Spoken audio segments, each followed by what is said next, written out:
Friends, आप सबका स्वागत है आपके अपने यूट्यूब चैनल फार्मा एमसीक्यू में। बच्चों, हमारी सीरीज जो है 5000 प्लस एमसीक्यू की, इसी को कंटिन्यू करते हैं ना बच्चों। तो इसमें 6900 तक हमने क्वेश्चंस कवर कर लिए हैं। तो आज इसके नेक्स्ट पार्ट लेके आई हूँ। नेक्स्ट 50 क्वेश्चंस है बच्चों के, काफ़ी इंपॉर्टेंट है आप लोगों के लिए सीरीज। सभी गवर्नमेंट फार्मा से एग्जाम जितने भी है, स्टेट और सेंट्रल लेवल का, सभी के लिए इंपॉर्टेंट है बच्चों। और ठीक है, तो करें इसको। और अभी आपको पता है बच्चों, फार्मा एमसीक्यू ऐप जिसे आप प्ले स्टोर से डाउनलोड कर सकते हो। बाकी वीडियो के डिस्क्रिप्शन बॉक्स में आपकी लिंक है, जहां पर क्या मिलता है आपको, टेस्ट सीरीज मिलती है जिसे आप अपने आप को एनालाइज करते हो। बाकी रिकॉर्डेड वीडियो के कोर्सेज भी हैं। ओके, तो अभी देखो क्वेश्चन इसमें, what is the purpose of calibration in metrology में। कैलिब्रेशन का पर्पस होता है स्टैंडर्डाइज करना, टेम्परेचर की सेटिंग नहीं होता बच्चों, एनहेंस सॉल्युबिलिटी को ड्रग के एनहेंस नहीं करोगे, इंश्योर करोगे मेजरमेंट की एक्यूरेसी, डिटरमाइन शेल्फ लाइफ नहीं होता। मेजरमेंट जो है उसकी एक्यूरेसी को इंश्योर करते हैं कैलिब्रेशन से। तो ऑप्शन 3 तुम्हारा करेक्ट होने वाला है यहाँ पर। विच कमिटी की बात हो रही है, रिस्पॉन्सिबल है किसके लिए बच्चों, for compiling and assessing scientific data on herbal substances. Okay, preparations and combinations to support the harmonization of the European market, है ना।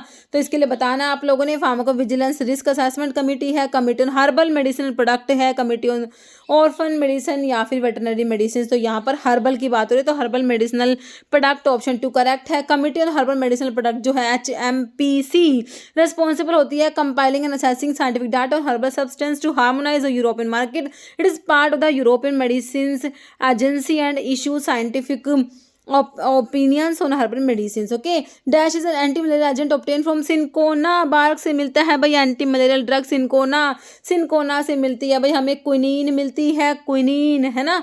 तो यहाँ पर ऑप्शन 3 क्लोरोक्विन बच्चों आपका एंटी मलेरियल ड्रग होता है। 4-अमीनो-क्विनोलिन डेरिवेटिव होता है, मेफ्लोक्विन, पायरिमिथामिन, सारी एंटी मलेरियल ड्रग है। लेकिन तुम्हें सिनकोना से जो मिलेगी, जो नेचुरल है भाई, हमें सिनकोना से मिल रही है हमारे क्विनोलिन एल्कलॉइड में। सिनकोना तुमने पढ़ा है, सिनकोना की बार्क से मिल रही है, क्विनीन मिल रही है। ओके बच्चों, following is not A goal of clinical pharmacy का गोल देखिए, मिनिमाइज करना साइड इफेक्ट ड्रग के, इंक्रीज करना पेशेंट कंप्लायंस, मैक्सिमाइज करना इफेक्ट ऑफ ड्रग थेरेपी, लेकिन manufacture drug of good quality. तो ड्रग की मैन्युफैक्चरिंग जो होती है बच्चों, वो यहाँ पर नहीं होता। तो ये ऑप्शन 4 हो जाएगा।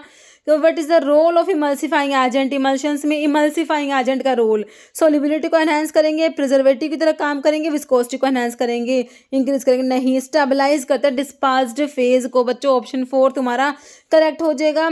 हमारा जो इमल्सिफाइंग एजेंट का प्राइमरी रोल क्या होता है बच्चों, की क्या करना, टू प्रिवेंट इमिसिबल लिक्विड्स जो होते हैं, जैसे कि ऑयल वाटर को आप फ्रॉम सेपरेटिंग, ताकि वो सेपरेट ना हो जाए, by forming a stable interface around the droplet. Stabilize करते हैं disperse phase in the continuous phase. Okay, following antidiabetic agent does not belong to sulfonylurea। Simple antidiabetic drug के क्लासिफिकेशन से question है। सल्फोनाइलूरियाज में बच्चों टोलब्यूटामाइड, क्लोरप्रोपामाइड, ग्लिपिजाइड, ग्लिक्लाजाइड, ग्लीमेपिराइड, ग्लैबिराइड सब आते हैं। लेकिन मेटफॉर्मिन तो बच्चों बाइगोनाइड्स में आती है। ऑप्शन 3 करेक्ट हो जाएगा तुम्हारा। Okay, which factor is not typically involve in evaluating adverse drug reactions. को इवेल्युएट करने की बात हो रही है, कौन सा फैक्टर इन्वॉल्व नहीं है।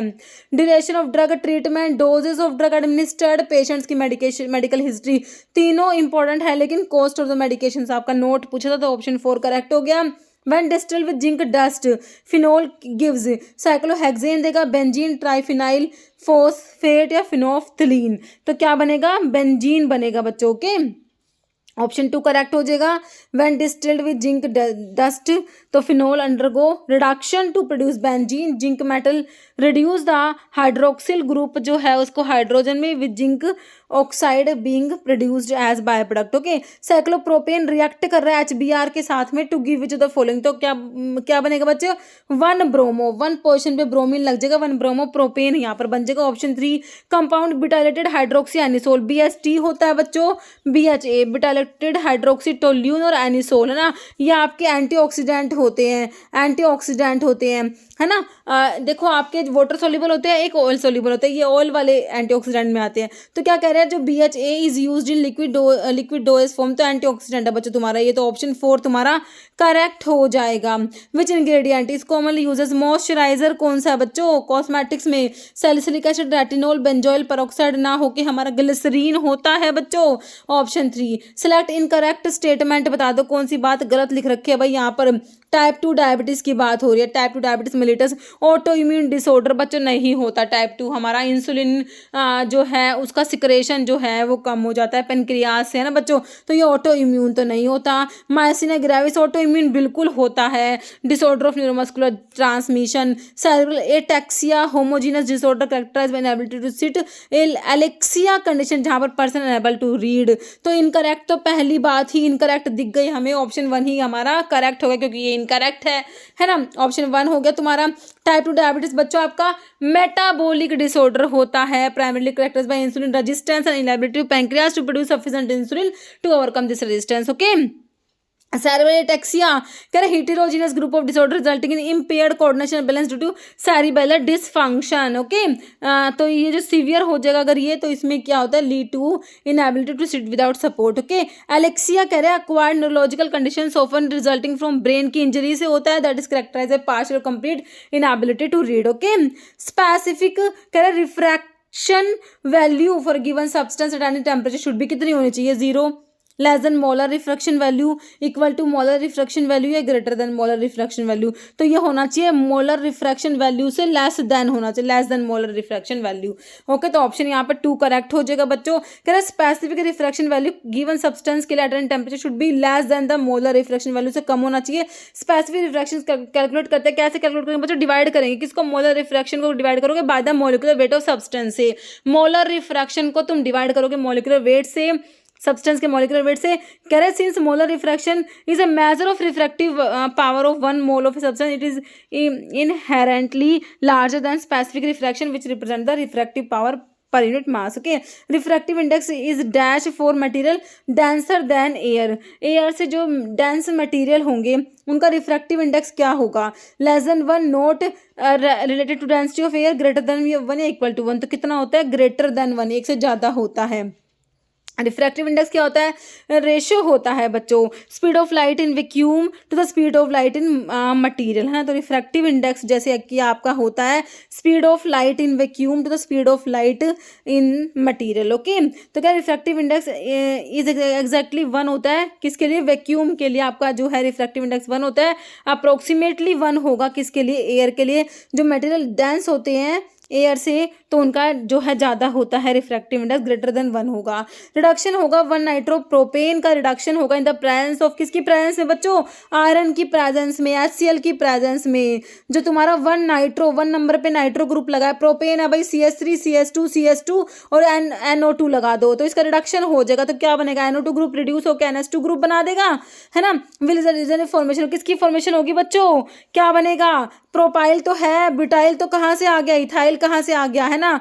1 ये जो है प्रोपाइल अमीन बन जाएगा, जो तुम्हारा ऑप्शन 3 है, N प्रोपाइल अमीन हो जाएगा। ओके, का रिडक्शन हो जाएगा 1 नाइट्रोप्रोपेन का विदारण HCl with result in the formation of N propyl amine बन जाएगी, propyl amine. Okay, this reaction convert nitro group to amino group while retaining 3 carbon propyl chain. Starting material तुम्हारा 1 nitropropane होता है, reaction में iron HCl use हुआ as a reducing agent, nitro group reduce हो गया NH2 group में, amino group में, final product हमें बन गया प्रोपेन 1 अमीन बोलते हो या फिर इसको N प्रोपाइल अमीन भी बोलते हैं। Okay, Which type of DNA technology involve introducing gene from one organism into another to produce the desired trait। तो ये आपका रिकम्बिनेंट DNA टेक्नोलॉजी होता है बच्चों, ऑप्शन 2 करेक्ट हो जाएगा बच्चों। ओके, एरोमेटिक एसिड्स कह रहे हैं स्ट्रोंगर होते हैं, जनरली स्ट्रोंगर एसिड्स होते हैं कंपेयर टू एलिफेटिक एसिड, क्यों होते हैं, कह रहे हैं ड्यू टू किसकी वजह से, resonance and inductive effect of substance की वजह से, या फिर लेक ऑफ रेजोनेंस, या फिर लो मोलिकुलर वेट, या फिर मोर हाइड्रोक्सिल ग्रुप। तो यहाँ पर हो जाएगा रेजोनेंस की वजह से, due to resonance and inductive effect जो होता है सब्सटेंस का, ऑप्शन 1 करेक्ट हो जाएगा बच्चों। Which technique is use to improve flow property of powder before tablet के कंप्रेस करने से पहले, पाउडर की फ्लो प्रॉपर्टी को बढ़ाने के लिए, भाई हम पाउडर से हमने ग्रेन्यूल्स बना दिए, है ना बच्चों। तो फ्रीज ड्राइंग, सोल्यूलाइजेशन, लाइफलाइजेशन नहीं होगा, यहाँ पे ग्रेनुलेशन होगा। फ्लो प्रॉपर्टी को बढ़ाने के लिए हमने क्या करा, ग्रेन्यूल्स की फॉर्मेशन करा दी बच्चों, ग्रेनुलेशन करा दिया। एंटीबायोटिक इरिथ्रोमाइसिन जो कि तुम्हारी मैक्रोलाइट्स में आती है, एनालाइज करते हैं by microbiological method using dash microorganism in the lab. तो इसके लिए माइक्रोकोकस ल्यूटियस या फिर तुम्हारे सार्सिना, यहाँ पर ल्यूटियस दिया है, इसी को अभी कहते हैं माइक्रोकोकस ल्यूटियस को यूज करते हैं। बाकी एस्परजिलस निगर आपका फंगस है, इसको यूज नहीं करेंगे। As Bacillus subtilis Staphylococcus aureus. Option 1 correct है हमारा। तो कह रहे हैं सार्सिना लूटियस या तुम्हारा अभी इसको कहते हैं माइक्रोकोकस लूटियस, स्टैंडर्ड माइक्रो ऑर्गेनिज्म होता है use in lab for the microbial essay of erythromycin. Sodium chloride is use in eye drops में। NaCl का यूज क्या है, किसको एडजस्ट करता है भाई, हमारा जो होता है उस विस्कोसिटी नहीं होगा, hydrogen ion, oxidizing power, osmotic pressure. Correct हो जाएगा तुम्हारा option 1। Okay, sarcoma arise from, है ना। तो देखो हमारा जो एपिथेलियल टिश्यू वाले कैंसर को तो आपने क्या कार्सिनोमा कहा था, है ना। तो कनेक्टिव टिश्यू वाले को सार्कोमा कहा था। तो एंडोडर्मल, मीजेंकाइमल, एपिथेलियल, एक्टोडर्मल। तो यहाँ पर मीजेंकाइमल सेल्स ऑप्शन 2 करेक्ट हो जाएगा तुम्हारा। Sarcoma arise from mesenchymal cells. The cells typically develop into connective tissue in the body, जैसे कि बोन्स हो गया, फैट हो गया, muscles, cartilage, tendons. Cancer that begin in this tissue is refer to as sarcoma. और carcinoma most common type का cancer arise from epithelial cells. Okay, following indicator is commonly use in titration of strong acid और strong base की titration में भाई phenolphthalein को use कर लेंगे। तो यहाँ पर ऑप्शन 1 हमारा फिनोफ्थलीन हो जाएगा। Following is not a method of immobilization of enzyme by और whole cells in enzyme biotechnology में। तो जो एंजाइम इमोबिलाइजेशन की टेक्निक होती है ना बच्चों, तो उसमें एनकैप्सुलेशन होता है, कोवलेंट बॉन्डिंग होता है, एंट्रैपमेंट हो जाएगा, एड्सॉर्प्शन भी होता है। लेकिन तुमसे नोट पूछा है, डिसोल्यूशन नहीं होता। ऑप्शन 5 यहाँ पर तुम्हारा करेक्ट हो जाएगा। कि एंजाइम इमोबिलाइजेशन में क्या होता है, process of confining soluble enzyme onto और within a solid support which restrict their movement allow for their reuse, है ना। तो मेथड में एनकैप्सुलेशन होता है, जिसमें वैलिड इमोबिलाइजेशन मेथड है, एंजाइम से सेल को एनक्लोज करते within semi permeable membrane capsule में। कोवलेंट बॉन्डिंग में क्या करेंगे, strong stable chemical bond that involve forming covalent linkage between enzyme cells and the support material. Okay, entrapment में क्या होगा, एंजाइम सेल्स एंट्रैप कर लेंगे, हम उनको ट्रैप कर लेंगे within polymeric matrix gel के नेटवर्क में without being directly attached to matrix itself. Okay, adsorption में क्या होता है, physical immobilisation method based on weak interaction, जैसे कि वॉन डर वाल फोर्स या ionic interaction between enzyme cells और कैरियर सरफेस। ओके, नेक्स्ट देखो, which substituent on benzene ring is electron donating group है, cyano, hydroxyl, carboxyl, nitro. Electron donating में hydroxyl होता है, बाकी तीनों इलेक्ट्रॉन विड्रॉइंग ग्रुप दे रखे हैं। ओके, इलेक्ट्रॉन डोनेटिंग ग्रुप कह रहे हैं एक्टिवेट करते हैं भाई बेंजीन रिंग को टुवर्ड इलेक्ट्रोफिलिक, जो आपकी इलेक्ट्रोफिलिक सब्स्टिट्यूशन रिएक्शंस की तरफ। ओके, OH ग्रुप कह रहे हैं has lone pair electron on the oxygen atom that can be delocalize into the benzene ring, via resonance increase करता है इलेक्ट्रॉन डेंसिटी रिंग की। ये बाकी जो हमारे दूसरे और ग्रुप दे रखते हैं वो इलेक्ट्रॉन विड्रॉइंग, तो जो डीएक्टिवेट करते हैं रिंग को। Medicinal gas which is commonly use as an anaesthetic in dental procedure, वो आपका होता है नाइट्रस ऑक्साइड होता है बच्चों।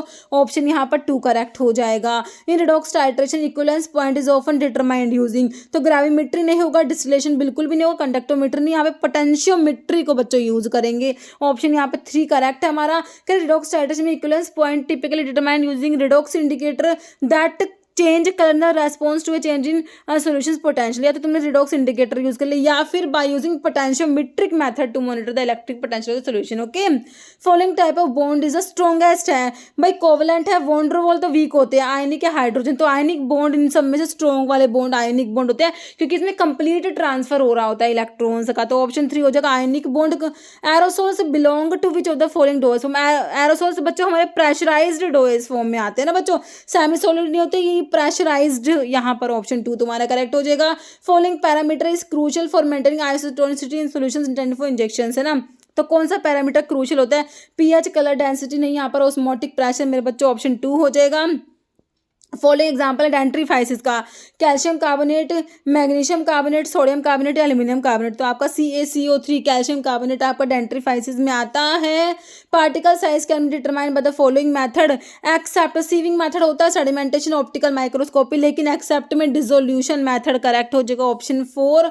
Primary difference between gram positive gram negative bacteria जो होते हैं, इनमें सेल वॉल में जो है पेप्टिडोग्लाइकन की लेयर ग्राम पॉजिटिव में थिक लेयर पेप्टिडोग्लाइकन की होती है ना। तो rate of growth, composition of cell wall, cellular structure या मेथड ऑफ रिप्रोडक्शन, तो composition of cell wall correct हो जाएगा तुम्हारा option 2।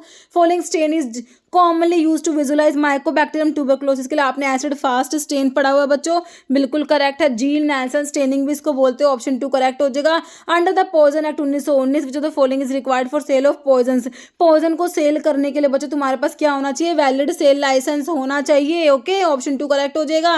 Narcotic and psychotropic substance came into force, तो इसमें देखो 6 चैप्टर है, 83 सेक्शन, आपने 683 याद कर रखा है। केम इनटू फोर्स जो कि 14 नवंबर तुम्हारा जो तुम चिल्ड्रंस डे भी याद रखते हो ना, 14 नवंबर और 1985 तो आपको याद है ही, है ना, तो ऑप्शन 2 करेक्ट हो जाएगा। नाइट्रो ग्रुप जो होता है is an dash and dash the acidity of benzoic acid, है ना, तो बताइए इलेक्ट्रॉन डोनेटिंग है इंक्रीज कराएगा, इलेक्ट्रॉन विड्रॉइंग इंक्रीज कराएगा, इलेक्ट्रॉन डोनेटिंग डिक्रीज है, इलेक्ट्रॉन विड्रॉइंग जो है डिक्रीज, है ना, तो नाइट्रो ग्रुप क्या है, इलेक्ट्रॉन विदड्रॉइंग होता है और इंक्रीज कराता है acidity of benzoic acid. Benzoic acid become stronger acid with substance that are electron withdrawing, NO2 group electron withdrawing group होता है। Following is a critical aspect of maintaining compliance in pharmaceutical plant construction, तो बताइए कौन सा है इसमें critical aspect of maintaining compliance in pharmaceutical plant construction. Minimise करना use of technology, adhere to aesthetic design principle, ensure effective communication with contractor, या follow करना industry regulations core standards को, जो कि तुम्हारा ऑप्शन 4 करेक्ट है। सोडियम आयोडाइड, आयोडीन जो होता है बच्चों इसमें हमारा होता है आयोडीन 123, है ना, तो is use in diagnosis of, तो इसके लिए मैंने बताया था आयोडीन के लिए थायराइड याद रखना, थायराइड फंक्शंस बिल्कुल करेक्ट हो जाएगा हमारा option 3। Sodium iodide radio pharmaceutical specifically indicated for diagnostic procedure to evaluate the functions और morphology of thyroid gland. Okay, who develop code of ethics of pharmacy, भाई इसके लिए हमारे PCI आती है, फार्मेसी काउंसिल ऑफ इंडिया, तुम्हें option 3 में दिया हुआ है बच्चों। कह रहे हैं surface tension of liquid determined by, तो इसके स्टेलेग्मोमीटर को यूज करते हो बच्चों, सरफेस टेंशन को डिटरमाइन करने के लिए हम क्या यूज करेंगे, स्टेलेग्मोमीटर को, option 1। Carboxylic acid undergo dehydration with phosphorus pentoxide P2O5 to form क्या बनेगा, एस्टर बनेगा, acid anhydride acetamide acetyl chloride, तो इससे बनेगा एसिड एनहाइड्राइड बनेगा, ऑप्शन 2 कर। Carboxylic acid undergo dehydration with phosphorus pentoxide to form acid anhydride. Okay, ये कह रहे in a buffer calculation as per Henderson हेल्सबर्ग equation pKa which is the negative log of Ka is called, इसे क्या कहेंगे, ionization potential dissociation exponent activity coefficient rate constant, तो इसे कहेंगे क्या, डिसोसिएशन एक्सपोनेंट कहते हैं बच्चों, option 2। Equation for second order rate kinetics के लिए बच्चों ये ऑप्शन देख लो यहाँ पर, तो यहाँ पर देखो इसका इक्वेशन जो है ऑप्शन 1 करेक्ट हो जाएगा तुम्हारा। ओके, नेक्स्ट है sterility by autoclave is generally done at temperature, तो ऑटोक्लेव के लिए आपका जनरली इनमें से टेम्परेचर क्या देखते हैं हम, देखो 200 तो बहुत ज्यादा हो गया बच्चों, 121 वाला यहाँ पर, है ना, जनरली तुमसे पूछा 121 डिग्री सेल्सियस करेक्ट हो जाएगा। Under the poison act 1919 term poison refer to, poison क्या होता है बच्चों, पॉइजन हमारा ऐसा सब्सटेंस है जो क्या करता है, इफेक्टिव, देखो डिजीज को ट्रीट नहीं करेगा, कैन कोज हार्म और डेथ, अगर इंजेस्ट कर लिया, इनहेल कर लिया, एब्जॉर्ब हो गया तो वो क्या करेगा बच्चों, डेथ करा सकता है, तो यहाँ पर ऑप्शन 2 तुम्हारा करेक्ट हो जाएगा। नॉर्मल वैल्यू सोडियम की सीरम में 135 से 145 मिली इक्विवेलेंट पर लीटर होता है, तो ऑप्शन 3 आप बिल्कुल करेक्ट कर दोगे, 135 से 148, है ना बच्चों। Following equation is known as the ideal gas equation, जहां पर P pressure, V volume, T temperature, R constant है, तो तुमने पढ़ रखी होगी PV = nRT पढ़ा हुआ, तो ऑप्शन 1 में तुम्हें दिया हुआ है, करेक्ट आंसर हो गया हमारा। Which activity is not typically associated with clinical pharmacy, तो medication, reconciliation, surgical operation, therapeutic drug monitoring, patient education and counselling, तो आपका सर्जिकल ऑपरेशन नोट में आ जाएगा, नोट पूछा है, ऑप्शन 2 हो जाएगा। पर्पस ऑफ एंटारिक कोटी टैबलेट का पर्पस क्या होता है, इंक्रीज ड्रग का absorption, extend shelf life, enhance taste नहीं होगा, प्रिवेंट ड्रग का डिग्रेडेशन स्टमक में ना हो, और ड्रग जो है अपना मेडिकामेंट इंटेस्टाइन में जाकर रिलीज करे, अगर तुम्हें डिलेड एक्शन रिक्वायर है या फिर तुम्हें जो है इंटेस्टाइन में एक्शन रिक्वायर्ड होता है तो भी हम एंटारिक कोटिंग करते हैं, तो यहाँ पर आपका to prevent drug degradation the stomach correct हो जाएगा, option 4। Following statement is not correct about capping के बारे में, कैपिंग का मतलब होता है पार्शियल और कंप्लीट सेपरेशन ऑफ टॉप और bottom crown of the tablet from the main body of the tablet, ये होता है कैपिंग, तो ये एयर एंट्रैपमेंट की वजह से होता है बच्चों, बिल्कुल करेक्ट है। आपसे नोट पूछा है इट इज कॉज्ड एम्ब्रोजिंग या एनग्रेविंग पंच में, इसकी वजह से कैपिंग नहीं होगा बच्चों, है ना। डीप कॉनकेव पंच कैपिंग कराते हैं, capping can be reduce through recompression से इसको रिड्यूस कर सकते हैं, बाकी करेक्ट है, लेकिन नोट पूछे तो ऑप्शन 2 तुम्हारा नोट में आ जाएगा। ओके बच्चों, तो इतने क्वेश्चंस थे आज की वीडियो में, मिलते हैं नेक्स्ट वीडियो में। ओके बच्चों।